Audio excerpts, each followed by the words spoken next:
Thanks for joining us for your news at 6. I'm Donna Gregory. And I'm Jeff Rivenbark. Glad to have you here. We begin with a cyber attack leaving pharmacies across the nation struggling to serve their customers. WWAY's Emily Andrews visited a pharmacy today and joins us live in our studio. Emily, how are they coping with this interruption?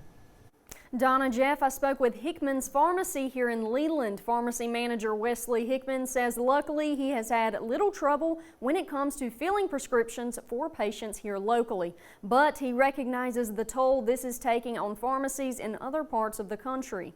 A small pharmacy, we're able to obviously follow the rules, but look at our patient as a person rather than a number. UnitedHealth-Group reported a cyber attack on Thursday. The attack led to access to its Change Healthcare information technology systems. This handles insurance prescriptions for thousands of pharmacies across the U.S. This means many patients were faced with paying for prescriptions in full. Although Hickman says other pharmacies are doing far worse than his, he still shares the same frustration. We are getting intermittent contact with them, so we are able to pass some claims through and get billing information back, but I would say it is spotty at best over the last couple days. Hickman says he has made it a priority to continue providing prescriptions to patients despite this disruption.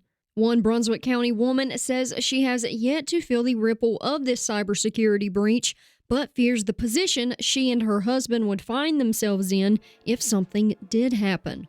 My husband is a diabetic, and if he were to come into the drugstore and have to pay out of pocket for his diabetes medicine, it would be in the hundreds. Who can afford that?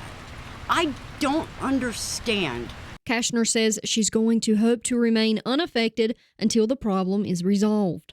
I'm really thankful that Hickmans-Pharmacy was not affected, because that's the only pharmacy that we use. Companies are required to report cyber attacks to investors via the SEC, and it's probable that United Health doesn't yet know what or who caused the attack. The cybersecurity breach is still being investigated, but it would be unusual for a nation-state sponsored attack because it more closely resembles ransomware attacks affecting America's hospitals and healthcare networks over the past several years. Jeff, Donna?